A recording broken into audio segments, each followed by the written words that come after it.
Calculus বা অবকলন বিদ্যার দ্বাদশ শ্রেণীর অধ্যায় সপ্তম আংশিক সমাকলন বা ইন্টিগ্রেশন বাই পার্টস এই অধ্যায়টি নিয়ে আলোচনা করছি।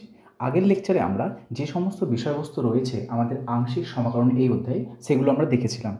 আগের লেকচারে আমরা আইলেট নিয়ে বলেছিলাম। আইলেট রুলস রয়েছে যেটা আমাদের ফার্স্ট ফাংশন এবং সেকেন্ড ফাংশনকে আইডেন্টিফাই করতে ব্যবহার করা হয়। আমরা এই লেকচারে আইলেট রুল কী এবং আইলেট রুলের সাহায্যে আমরা বিভিন্ন অপেক্ষকগুলোকে কিভাবে ফার্স্ট ফাংশন এবং সেকেন্ড ফাংশন চুজ করে তাদের আংশিক সমাকলনের সূত্র প্রয়োগ করে সমাকলন নির্ণয় করতে হয় সেটা আমরা দেখব। প্রথম দেখো, আমরা আগের লেকচারে দেখেছিলাম যে আমরা আংশিক সমাকলন কখন ব্যবহার করি, যখন দুটো অপেক্ষক গুণের আকারে থাকে তখন সেই সমস্ত অপেক্ষকগুলোকে আমরা আংশিক সমাকলনের মাধ্যমে সমাকলন নির্ণয় করি। দেখো এখানে ইউ আর ভি লিখেছি। এখানে ইউ আর ভি হলো আমাদের এক্স চলরাশি যার সাপেক্ষে আমরা ইন্টিগ্রেট করব এই এক্স চলরাশির আমাদের দুটি অপেক্ষক ইউ আর ভি, যেখানে ইউকে আমাদের ফার্স্ট ফাংশন বলা হচ্ছে আর ভিকে আমাদের সেকেন্ড ফাংশন বলা হচ্ছে। সেই জন্য আমাদের এই ফর্মুলাটাকে তো এইভাবে লেখা হয়েছে, ইউ আর ভি হলো আমাদের ফার্স্ট ফাংশন ও সেকেন্ড ফাংশন।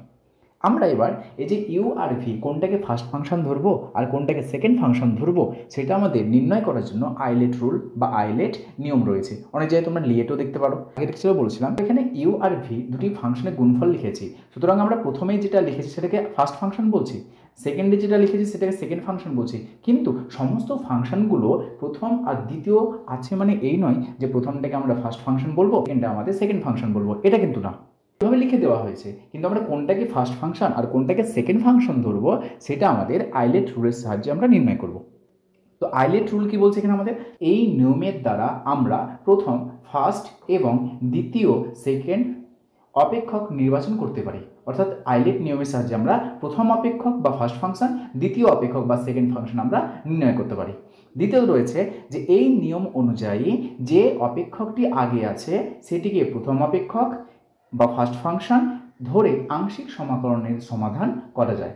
অর্থাৎ এই আইলেট নিয়মের সাহায্যে আমরা প্রথম অপেক্ষক বা ফার্স্ট ফাংশন, দ্বিতীয় অপেক্ষক বা সেকেন্ড ফাংশন চুজ করার পরে আমরা ইউভি রয়েছে এই ইউভি এর ফর্মুলা আকারে সাজাবো, তারপরে আমরা ইন্টিগ্রেশন করব। তাহলে প্রথমে আগে দেখে নাও যে আইলেট এই যেখানে আমরা লিখেছি, দেখো টোটাল কখানা লেটার রয়েছে, 5খানা লেটার রয়েছে। তাহলে এই আইলেট জিনিসটা কি সেটা দেখো আমরা এখানে বিস্তারিত লিখেছি।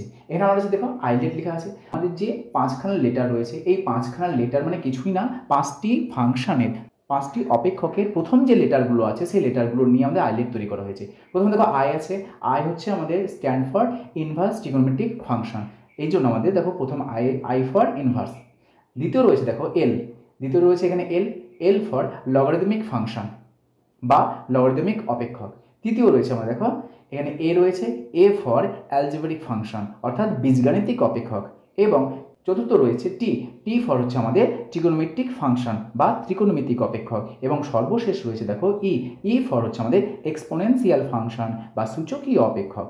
তাহলে এখানে আইলেট যেটা লিখেছি এই আইলেটের প্রত্যেকটা লেটার হলো এক একটি অপেক্ষক সূচিত করছে এবং প্রত্যেকটা অপেক্ষকের প্রথম যে লেটারটা রয়েছে সেই লেটারগুলো নিয়ে গঠিত হয়েছে। তাহলে প্রথমে দেখো ইনভার্স ট্রিগোনোমেট্রিক ফাংশন বা বিপরীতবৃত্তীয় অপেক্ষক, যেটা আমাদের ইংলিশে বলা হচ্ছে ইনভার্স ট্রিগোনোমেট্রিক ফাংশন, বাংলায় বলা হয় বিপরীতবৃত্তীয় অপেক্ষক। তাহলে বিপরীতবৃত্তীয় অপেক্ষক কোনগুলোকে বলা হয় আমাদের চেনা লাগবে, সেগুলো হচ্ছে আমরা দেখো sign inverse x, cos inverse x, tan inverse x. এক কথায় যে সমস্ত ত্রিকোণমিতিক অপেক্ষকের ইনভার্স রয়েছে প্রত্যেকটা ত্রিকোণমিতিক অপেক্ষকের ইনভার্সগুলোকে বলা হয় বিপরীতবৃত্তীয় অপেক্ষক অথবা ইনভার্স ট্রিগোনোমেট্রিক ফাংশন। দ্বিতীয় দেখো এল ফর হচ্ছে আমাদের লগারিদমিক ফাংশন বা লগারিদমিক অপেক্ষক।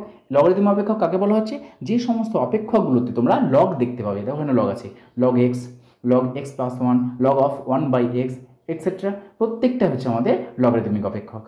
তারপর দেখো অ্যালজেব্রিক ফাংশন কাদেরকে বলা হচ্ছে বা বীজগাণিতিক অপেক্ষক, যে সমস্ত অপেক্ষকগুলোতে দেখো এক্স থাকবে, এক্স প্লাস 1, এক্স স্কোয়ার, এক কথায় বহুপদী সংখ্যামালা যেগুলো দেখেছো তোমরা প্রত্যেকটা বহুপদী সংখ্যামালা হচ্ছে আমাদের কি বীজগাণিতিক অপেক্ষক।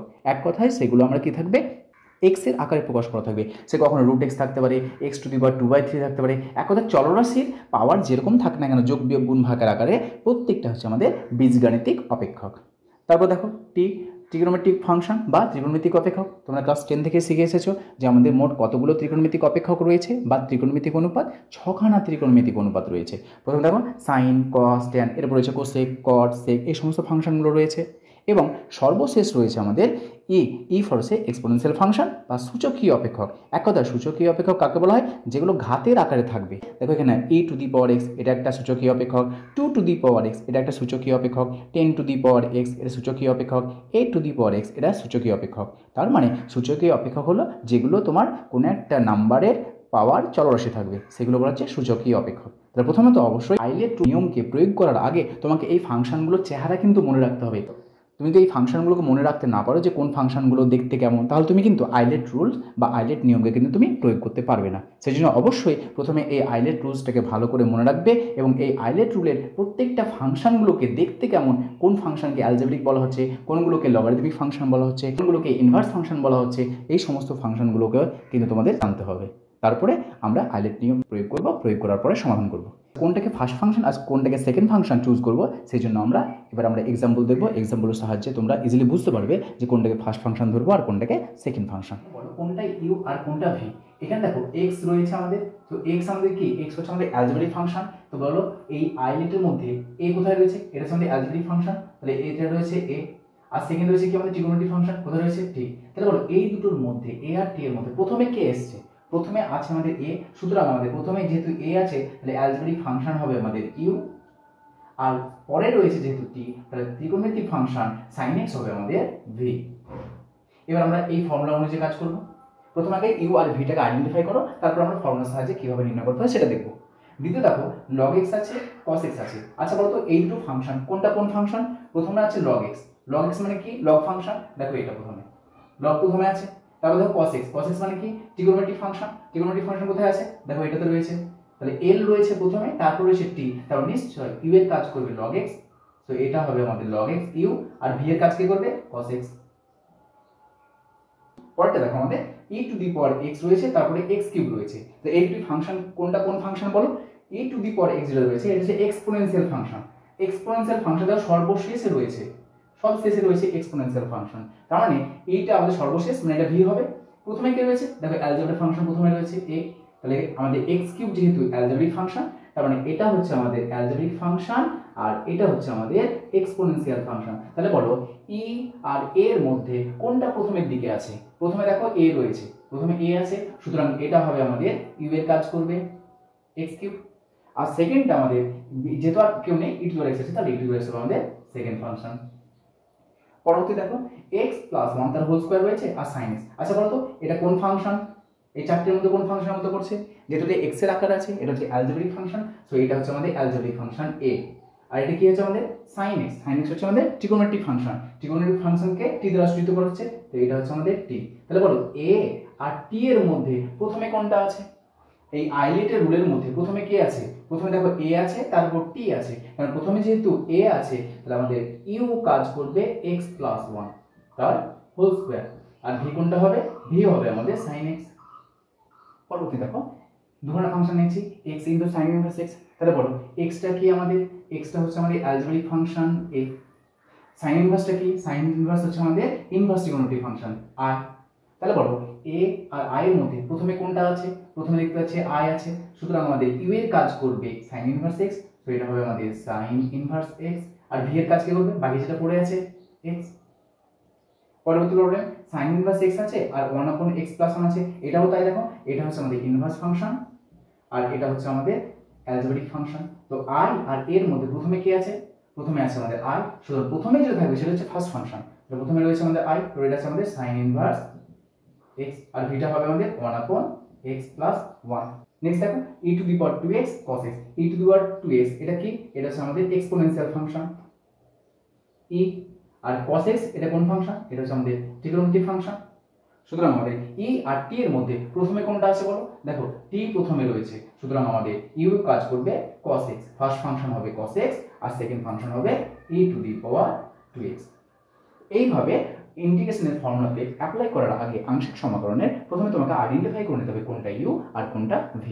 এবার আমরা দুটো এক্সাম্পল দেখব, এক্সাম্পলের সাহায্যে কিভাবে নির্ণয় করতে হয় সেটা দেখো। আমরা একটা প্রবলেম নিয়ে নিয়েছি x into sin x dx। তাহলে এটাকে আমরা আংশিক সমাকলনের সাহায্যে সমাকলন নির্ণয় করব। তাহলে প্রথমে এটাকে দেখো uv, যেহেতু একটা ফার্স্ট ফাংশন একটা সেকেন্ড ফাংশন, uv আকার যে ইন্টিগ্রেশনের ফর্মুলা দেওয়া আছে সেই ফর্মুলাতে প্রয়োগ করার আগে এখানে কোনটা ফার্স্ট ফাংশন আর কোনটা সেকেন্ড ফাংশন সেটাকে আইডেন্টিফাই করতে হবে। তো দেখো এটা কোনটা u আর কোনটা v?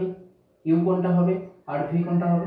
যেহেতু এখানে আছে আমাদের এটা হচ্ছে আমাদের অ্যালজেব্রিক ফাংশন, এটা হচ্ছে আমাদের ট্রিগোনোমেট্রিক ফাংশন, তাহলে বলো এ লিয়েটের মধ্যে আমাদের এ আছে আগে না টি আগে আছে? দেখতে পাচ্ছি এ প্রথমে রয়েছে, অ্যালজেব্রিক ফাংশন প্রথমে রয়েছে, তারপর রয়েছে আমাদের ট্রিগোনোমেট্রিক ফাংশন। সুতরাং ইউ এর কাজ করবে আমাদের এক্স আর ভি এর কাজ করবে সাইন এক্স। এবার এটাকে আমাদের ইউ ভি আকার যে ফর্মুলা রয়েছে সেই ফর্মুলাতে ইন্টিগ্রেশন করবো। কথা হবে, দেখো প্রথমে রয়েছে ইউ, ফার্স্ট ইউ রয়েছে তাই না, তাহলে প্রথমে ইউ কে রাখবো, অর্থাৎ এক্স প্রথমে থাকবে, তাহলে কাকে ইন্টিগ্রেশন করেছে, ভি কে ইন্টিগ্রেশন করেছে, so integration sine x dx integration করলাম। মাঝখানে দেখো মিডিলে মাইনাস সাইন আছে, মাইনাস সাইন দিলাম, তারপর কি, তারপর ইন্টিগ্রেশন শুরু হয়েছে, এখানে দেখো ইন্টিগ্রেশন শুরু হয়েছে, সো ইন্টিগ্রেশন দিলাম, তারপর সেকেন্ড ব্র্যাকেট দেবো, তারপর কার ডেরিভেটিভ করবো, যে ফার্স্ট ফাংশন যাকে ধরেছি ইউ কে তার ডেরিভেটিভ করবো, so d d x of x. তারপরে আবার আমাদের ভি এর ইন্টিগ্রেশন হচ্ছে, so integration sine x dx into dx. দেখো এইটা যদি আমাদের ইন্টিগ্রেশন করেছে, এখানে যেটা ইন্টিগ্রেশন করেছি সেটা এখানে আবার ইন্টিগ্রেশন করেছি, মানে ভি কে আমাদের দুবার ইন্টিগ্রেশন করতে হচ্ছে। এবার নর্মাল ইন্টিগ্রেশন করে দাও আর ডেরিভেটিভ করে দাও, তাহলে আমাদের অ্যান্সার চলে আসবে।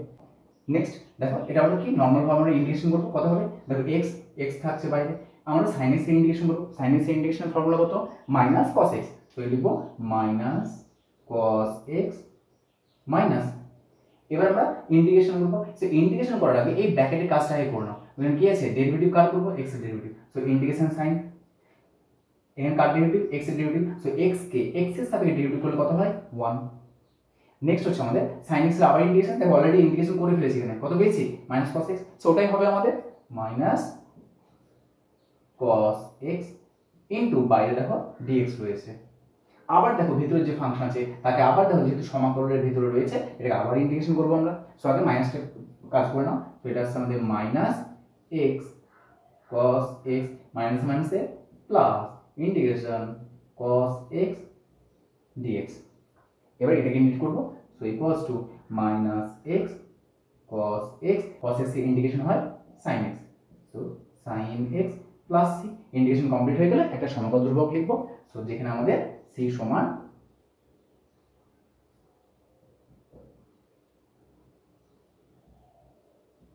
সমাকল ধ্রুবক। এইভাবে আমরা প্রবলেমগুলোকে সমাধান করব।